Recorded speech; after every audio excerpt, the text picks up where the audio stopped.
I'm blessed and honored to have a platform for you guys. So I do want to warn you guys, like, I'm gonna try my best to not insert my opinion here because no shade, but I did already record my unfiltered opinion on everything that's going on, and I did upload that to Patreon. Okay, so that is there for, my other members. That is $3 a month or whatever. But here I want to make sure that we really focus and get in on the facts. Okay, that is what we're here for, chronicling the facts. So I don't know where we left off, and I don't even care at this point because there's so many tweets to keep up with. So we are going to start off where SZA had me gagged. Okay, Nicki was going in on SZA for about 24 hours, right? And then SZA came on Twitter and she responded. Let me see. What was this Nicki tweet she responded to? LOL, these be the fake girls who talk S but will run down on you for a photo or do on camera to pretend they're not a hater. They're not the hater they really are. So basically, Nicki calling out SZA for talking SHIT about Rihanna before she was famous, and then she's running down Rihanna on the Met Gala carpet to get an autograph. So SZA says, Nicki, you absolutely know my music, because Nicki claimed that she did not know SZA's music or whatever.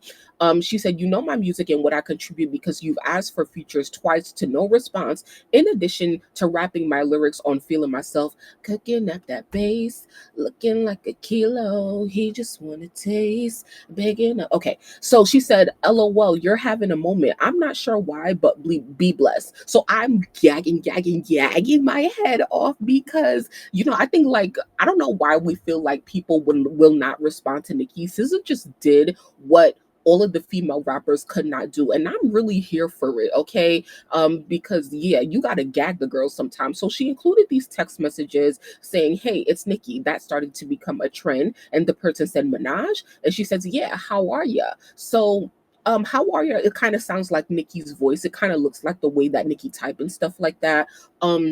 But this is definitely not directly between SZA and Nicki, but definitely between Nicki and somebody on SZA's camp. Could have been her manager, former manager, Punch. So the person responds saying, I'm good money, what's popping, and congrats are in order. She says, thank you. Is this a recording right now? Got this hook I think she would be dope on. Person says, yeah, she heavy into her album, send it.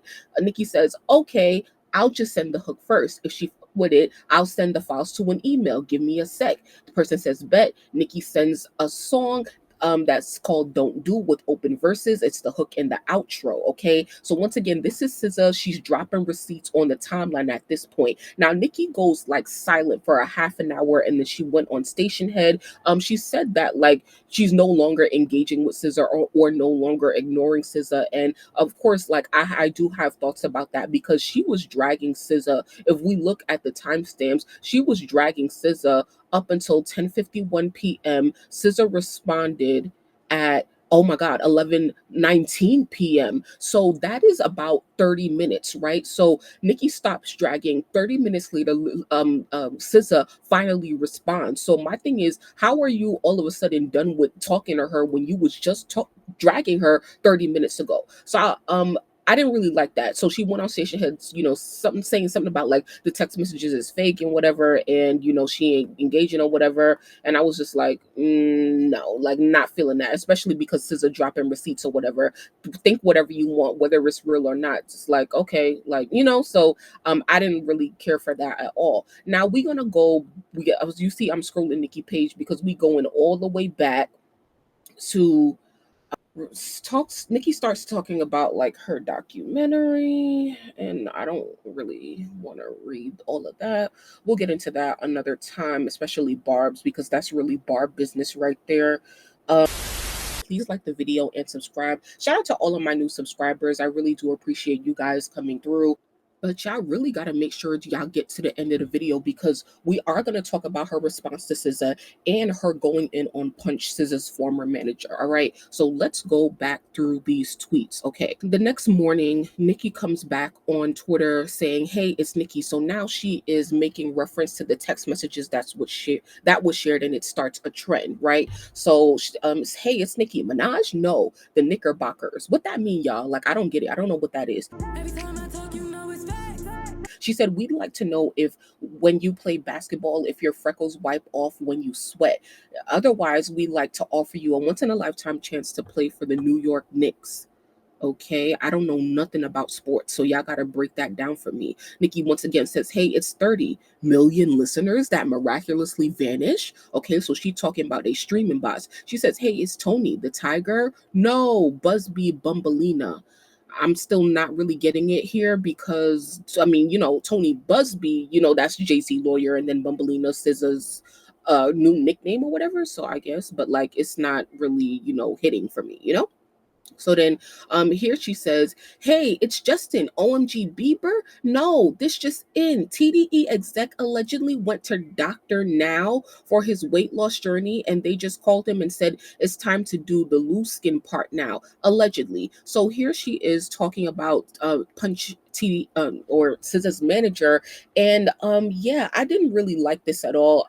He is a heavier set man and maybe lost weight, maybe got weight loss surgery. I'm not sure, but it's like, Nicki has been attacking these people and talking about their bodies, which I do think is unfair. I think it's unfair to use that in any attack versus anybody that you're going with, especially for someone who started the surgery trend, BBL trend, and stuff like that. So I'm not really feeling that. Like, it's not really making any points for me or whatever. So then someone says, so according to y'all, SZA is greater than Beyonce, right? Because SZA got 74.1 million monthly listeners, Beyonce got 58.2 million, right? So more people listening to SZA. Nicki said, yep, according to them, that is correct. So then here is where it takes a turn, right? Because I still feel like Nicki has never addressed SZA directly in from what she said. She never really said like those text messages are fake, or I did not ask for a feature. See, SZA was responding to the fact that Nicki said, I don't know your music. How do you not know my music if you ask for a feature? Is there anything wrong with asking for a feature? No, but you claim that like you don't know who I am and I had no impact or whatever. And then she whatever. So it's just like, okay. So then she says, I wonder if she know. Okay, so now she talking back to SZA, because think about SZA, Drake, Sexy Red on their recent song. I forgot what it's called because I don't listen to either of them. So then Nicki said, I wonder if she know I turned down being on a Shake That Ass for Drake song. Oh, Rich Baby Daddy, right? So she said he wanted me and Sexy on it, as in Drake wanted her and Sexy on it first. She said, I still have the version of just Drake and Sexy. I said I want to wait for Pink Friday 2 for me and him to do a Dricky song, so it felt more special. So she turned down Drake's request for a feature so that they're reuniting on a track felt more special for her album that was coming. And she says, and now that silly goose still out here shaking that ass for Drake every day after swallowing his balls, allegedly. Oh, Missa, give it up. Like, this woman has been trying to tell the world she wrote for Beyonce every other business day, it would appear. I remember me and Beyonce. Now she's addressing the songwriting allegations. Now she's finally addressing what SZA said, right? I remember me and Beyonce was going back and forth on the phone about that part of the song.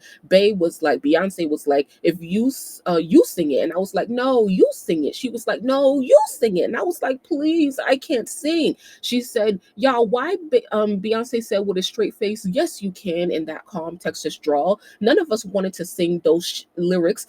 Beyonce's voice was already on it. I re-sang it and sent it to her, and she sent it back with her vocals under mine. Thank goodness. She also added her vocals under my third rap verse. G. Roberson, her former manager, oh my God, we also talked about that on Patreon.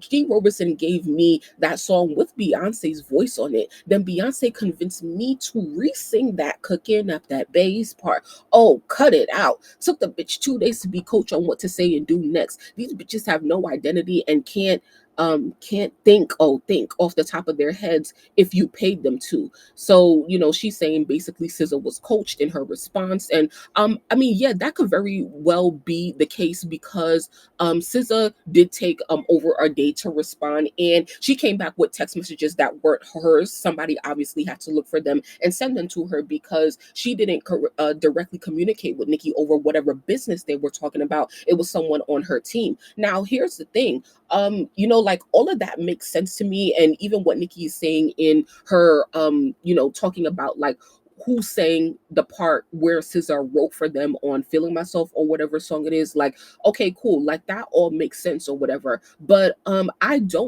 honestly think that SZA would have left it where it was if Nicki wasn't going in on her all day. Like, it was an all day thing. She kept on tweeting about SZA. So yeah, let's keep on going. Play with somebody say fuck. It's your girl Vina Love, the Harlem Princess, your favorite princess, and this is Destiny Below. Period.